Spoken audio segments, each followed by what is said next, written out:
about facing off against Hillary Clinton. And here's more of my interview with the presumptive Republican nominee from yesterday. Let's go to a general election campaign. Hillary Clinton is the Democratic nominee. You're the Republican nominee.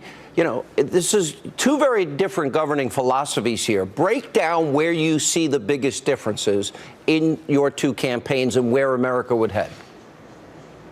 Well, first of all, it would be more of the same with Obama and all those bad decisions. So many bad decisions have been made. And you look at what's going on with the jobs numbers now, a 38,000 number, which is horrible. Actually, it's one of the worst, I guess, in close to 7 years. You look at so many other factors economically. The country is really struggling. We're doing poorly. And I'm telling you, this country has such incredible potential. You look also at the military, where we're really depleted. The military is in such bad shape. I don't know if you saw the feature that was on the other day where our jet fighters, they're replacing parts from museums, and they're going to plane graveyards to open up old planes and get parts for our current jet fighters, which are very old. And you have other countries with brand new stuff, and it's very sad. So we'll be strong on the border. We'll be great for economic development. We'll get rid of Obamacare, replace it, as you know, with something very, very good. I mean, there's so many alternatives, and they'll be so good by comparison. Obamacare, I don't know if you saw what happened in Texas, but Blue Cross Blue Shield through Obamacare up 60%. 60%. And the numbers are even getting worse than that. I understand on November 1st, new numbers are going to come out, which are going to blow it sky high. It's going to make it unacceptable. The average and we can't allow them to change the date. The average health care premium since Obama's been president is up 40%. Obamacare has not helped families.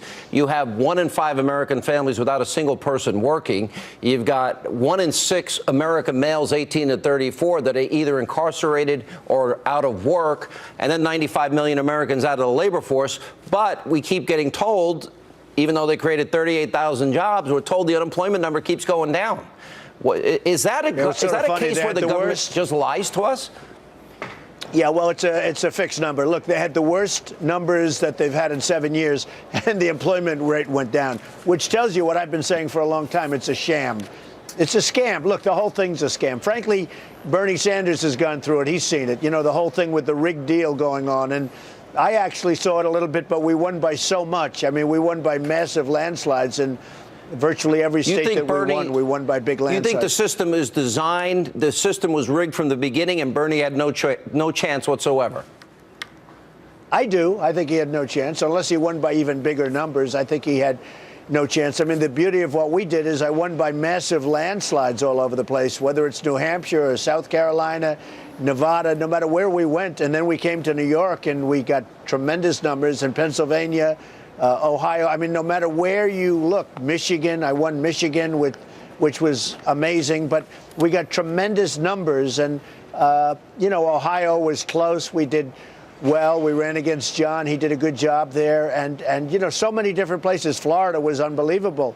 The numbers in Florida, the kind of victory we had was fantastic. So, you know, I think that probably helps. That helps solve a problem where something is rigged. You solve it by winning with massive numbers. I always say it's like the prize fighter. You go and you knock out your opponent. You don't have to worry about what they're doing. What do you make of this new book, Gary Byrne, former Secret Service agent? Now, interesting life he had. He was posted directly outside of the Oval Office during Bill Clinton's presidency, and he talks about Hillary Clinton lacking the integrity and the temperament to be the president of the United States. She has an explosive temper. She's impulsive, enabled by sycophants, and has a disdain for the rules that everyone else has to follow. You think the media is fair in their coverage of that versus how they cover you?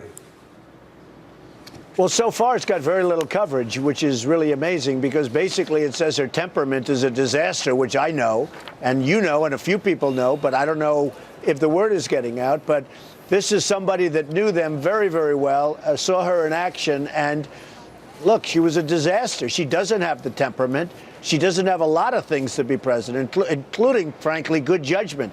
Her judgment is horrible. And Bernie Sanders said that. Bernie Sanders said that her judgment is terrible. She doesn't have the judgment, the good judgment to be president. So he got something right.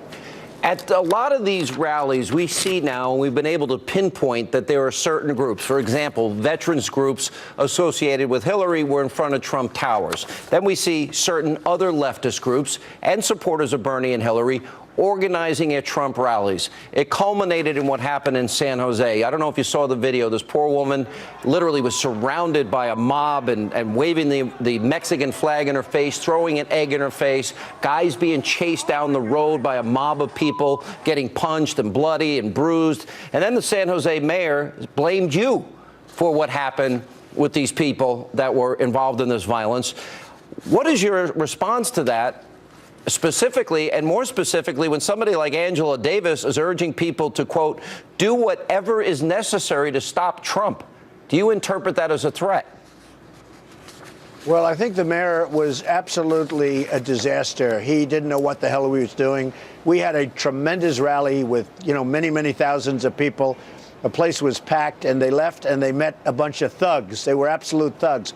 And by the way, the woman, she was incredible. The way she kept, the stiff upper lip. She was incredible. She was tough. She was yeah, being pelted with eggs. She was strong. This woman is she was incredible the way she handled it. And then ultimately they let her inside because they saw what was happening was terrible. But these are thugs. These are people that were burning the American flag. They were absolutely terrible. And frankly, the mayor should be ashamed of himself. He couldn't do the job. I think he was almost afraid to do the job. But these were their people. These were Bernie people. They were Hillary people. These people are set out to do a mission.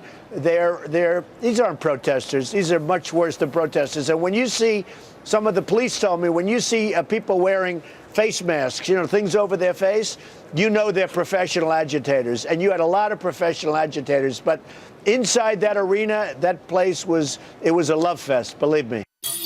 And coming up, Donald Trump smashes the record for the most votes by a Republican candidate in a presidential primary. His son, Donald Trump Jr., is here next with reaction, and then later tonight.